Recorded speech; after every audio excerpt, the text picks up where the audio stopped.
Bonjour à toutes et bienvenue dans cette deuxième leçon d'introduction à la sténographie. J'espère que vous avez pris le temps de relire la première leçon et de vous familiariser avec tous ces signes. Nous continuerons bien entendu des exercices en classe. Alors au programme aujourd'hui, à domicile, un petit rappel, la découverte des signes de ligne droite avec boucle, une autre finale voyelle point et d'autres arbitraires et abréviations. En classe, nous travaillerons sur vos questions, je vous apporterai donc des réponses, la structuration, les exercices et la dictée et retranscription. Nous allons donc commencer par quelques rappels du cours précédent.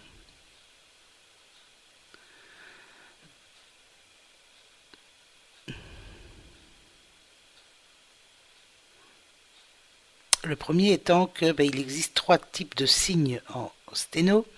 Les signes généraux utilisés pour les consonnes et les sons de base, les signes d'initiale qui donc représentent les sons situés au début des mots et les signes de finale qui sont spécifiques aux sons qu'on retrouvera à la fin des mots.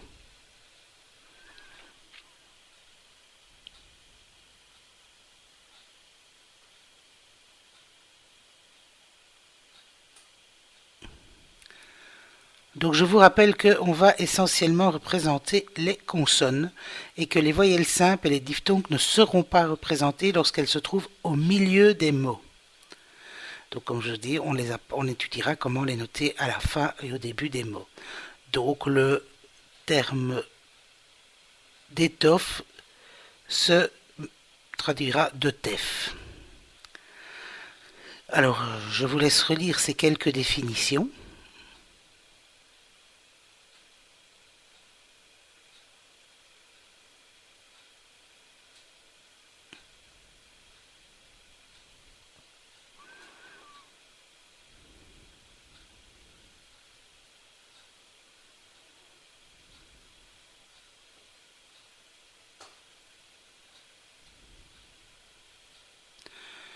Donc, comment est-ce qu'on trace un signe? Un signe d'un même sténogramme, donc d'un même mot, se trace sans lever la main sur une ligne horizontale imaginaire et ces signes doivent être de la même longueur et de la même épaisseur. Alors, comment est-ce qu'on signale un nom propre? En mettant une séquence sur le dernier signe. Là, nous allons parler maintenant des signes de ligne droite avec boucle. Donc, je vous retrouve pour la petite vidéo pour les présenter juste après. Je vais donc vous présenter les signes de ligne droite avec boucle. Il y en a 4. Le premier représente tout ce qui est me, donc ma, me, mi, mo, mu, et se trace ainsi une petite boucle au début, une ligne droite.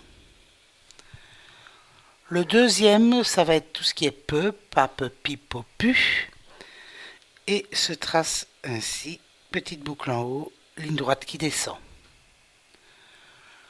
Le troisième, le be, petite boucle et ligne oblique qui descend. Et les derniers, le, petite boucle en bas et ligne oblique qui monte. Alors, comme exemple, je pourrais vous montrer le mot pomme, qui va donc se faire peu et me. Peu, comme ça. Me, comme ça.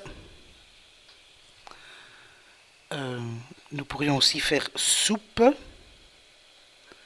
qui va donc se décomposer en se, peu.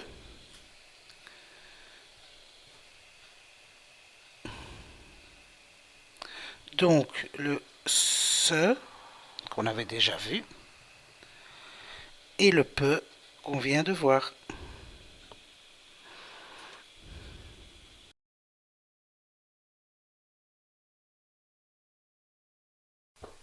Donc bien retenir que nous ne pouvons pas changer la boucle de place, ni à l'intérieur d'un sténogramme ou deux signes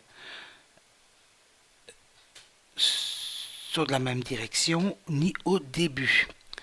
Donc par exemple, si nous prenons taupe, nous avons taupe, nous laissons bien la boucle vers la droite pour le peu. Si vous prenez roule, bien d'accord, le son re, et puis le son le, roule. Ou le mot daube, donc on va faire de, be. Donc si vous vous souvenez bien, le de, ceci. Et ensuite le be qui s'écrit ainsi.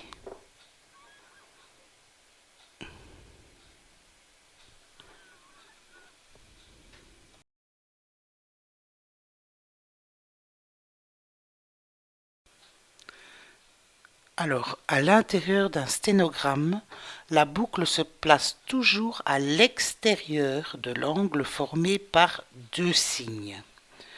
Je vous propose donc comme exemple le mot mou, le mot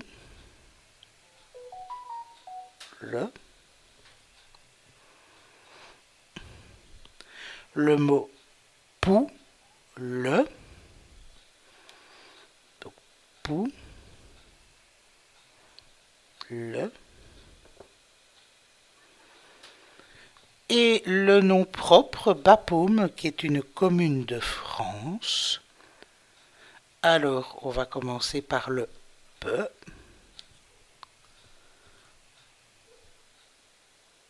Ba.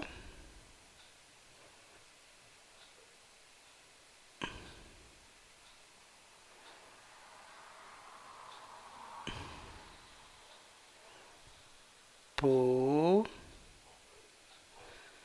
Me. Et comme c'est un nom propre, on n'oublie pas la petite séquence.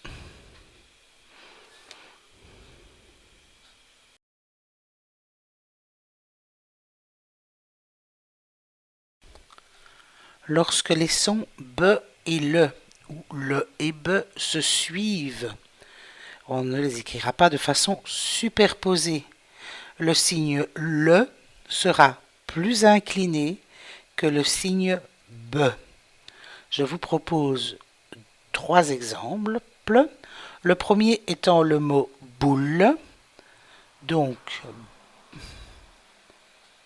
be, le. Vous voyez, je rate aussi, on recommence. Be,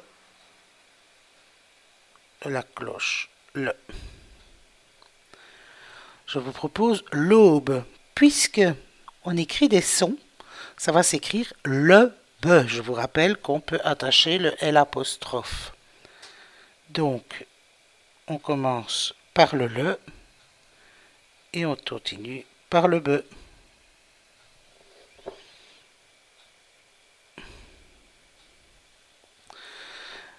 Un peu plus compliqué, baladerie. Donc, je vous rappelle que à la leçon 1, on a vu le son yé, qui est une finale voyelle point.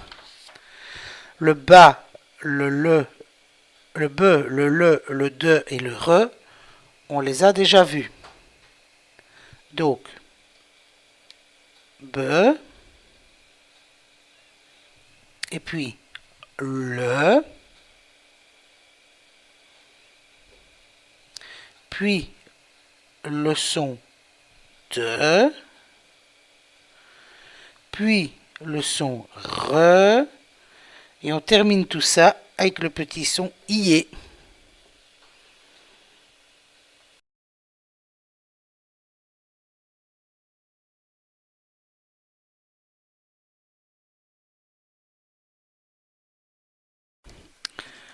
Donc, au cours précédent, nous avions vu que si nous placions un point au-dessus du dernier signe d'un sténogramme, cela représentait le son yé ou yé. Ici, nous allons voir que si vous placez un point en dessous du dernier signe du sténogramme, cela va représenter le son i ou ir, ou i plus des extensions. Is, is, it, id, ips, ipt et ict. Vous remarquerez ici à droite comment placer le point en dessous des sténogrammes. Quelques exemples. Commençons avec le mot rêverie, qui peut donc se décomposer en re-ve-re-i. Alors, comment va-t-on l'écrire? Re-ve-re et placer le i en dessous. Deuxième exemple, ça me dit, qui se décompose en se, me, de, i. Se, me, de, et on place le point en dessous pour faire le i. Je recommence pour qu'il se soit bien clair. Se, me, de, i. Le mot mire peut se décomposer en me, ir. Alors, tout simplement, on va écrire le son me et le ir en dessous. Cerise, qui peut se décomposer en se-re-ise. Donc, se-re-ise.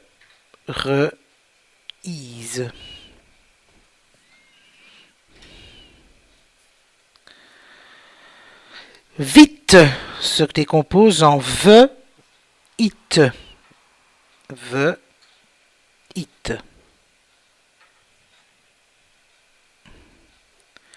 Valide qui se décompose en ve-le-ide. Donc on va écrire ve-le-ide.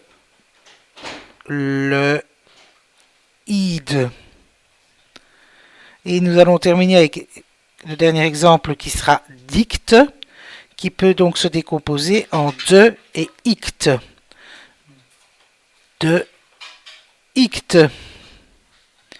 Et voici pour cette finale voyelle point qui forme le son i et ir.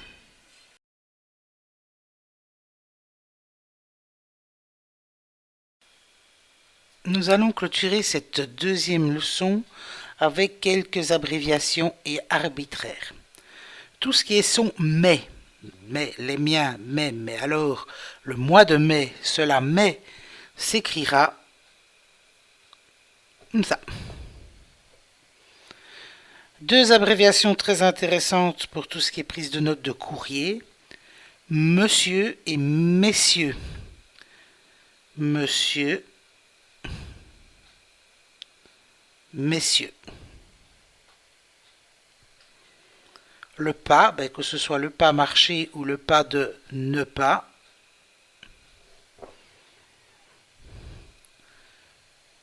Pendant.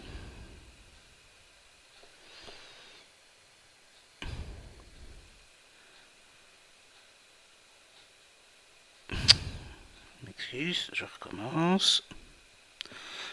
Beaucoup.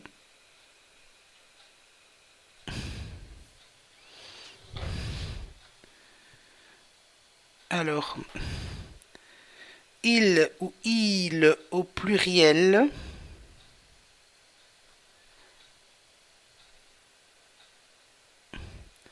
Et il ou il au singulier, ce sera la même chose, mais en plus petit.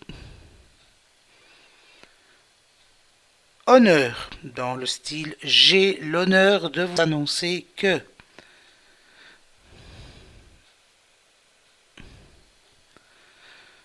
Donc un peu comme il, mais en plus courbe. Et le dernier pour aujourd'hui, c'est-à-dire, voilà, un petit angle.